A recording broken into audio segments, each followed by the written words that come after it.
I rongo ake rā koutou e te iwi kei te haere tonu ngā hui a te kāwanatanga ki ngā iwi Māori o te motu mo te hokotanga atu o ngā rawa hinonga. Kei whanganui tā rātou hui i te rānei, hei a kōko ake nei tātou whakawhiti matawā atu ai ki reira.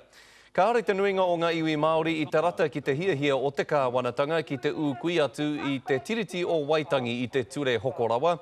Hei tā ngā iwi Māori me kōrero te kāwanatanga ki a rātou i mua i te hokotanga o ngā rawa. Hei tā te Premier Tuarua, a Bill English, kei te whakarongo te kāwanatanga ki ngā iwi, ka tahi rātou ka whakatau mena ka puritia, ka panonitia, ka whiua rānei te wāhanga ki te tiriti i roto i taua ture.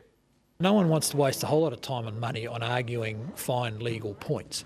What they do want is a better regime for water in our communities so we can use it more economically smarter ways so we get more jobs and higher incomes, as well as protect and preserve our environment.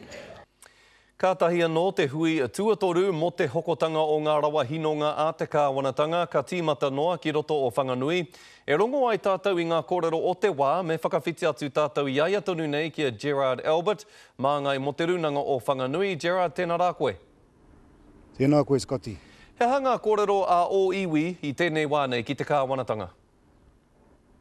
Ka tai no te iwi ka uri ki te oka ora mai te kupu ki te aruaru o te minita mō ngā take nei.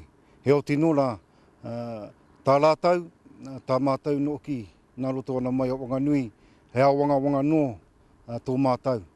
Akoa ngā kōrero a te kawana, hei te whukapū mau tonu rātau ki te wairua o te tiriti Wainganui e nei mai. Ko tā mātou a wanga, he a kawawe aere tēnei take, ki mō e te aruaru o ngā iwi. Hei te mō i ora te kawana i tā mātou no oanga, ki tēnā pito o te motu, engari ka tai no rātou ka puta i tā wakahora mai a rātou ia mō e nei rawa. Nō reire, mea na koe he mau wā e nei hui? E ara. E waanga tēnei ki wakahora ai, ngā kōrero a tēnā, i roto i ngā uatanga, i ngā tikanga, ki tā tēnā titiro. E ara i te mau wā. E o tino rā, tā Whanganui te kōrero, me hoki mai no te kawana kia no o tai ai ko mātau, o ka uti kōrero, wiri ai te kupu mo tēnei kātua ua e tūnei i tēnei rangi. Gerard, kua pūrero ake hoki te mana o te wai hei take kōrero me te hokotanga o ngā rawa.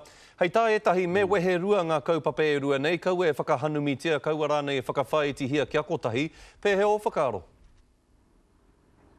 He nui a mātou o kāro mo tēnei mea mo te wai. Tā Whanganui e kereme, e wā aere nei i Wainganui māua ko te kawana. Tatu atu ki tērā, ko te kupu o ka tūpato a o mātou mātua. Tā rātau, kia kore ai tātou e uri, hei manu kōri i hirunga i te poroporo. E tangi o ka mūmū ana, e tangi o ka māmāna. E tau panapana ana, e tau toi ana, ki te ua o ka mutunga o te tau. E kupu o ka tūpato tērā, kia kore ai mātou, e wakaoti ai a mātou kōrero i Wainganui tēnei kā tūtake. Ko te aere tonu a mātou kōrero, e pāna ki o mātou ai, ki mua tonu i te aruaru o te karauna, i nā okira ko tō mātou kreme tēnā, e o ka aere te ana e mātou ko te karauna. Ka rawe tēnā whakamārama a tāhua. Nā, kua tino whakahe te māngai tōranga pū o te tai hauā rua Tariana Tūria i te whakakorenga o te tiriti i roto i te wahanga tū iwa o te ture hokorawa.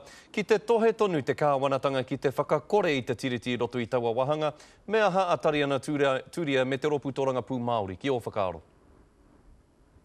Me tūpato au kai riri mai taku ai ne ki au. E o tino rā,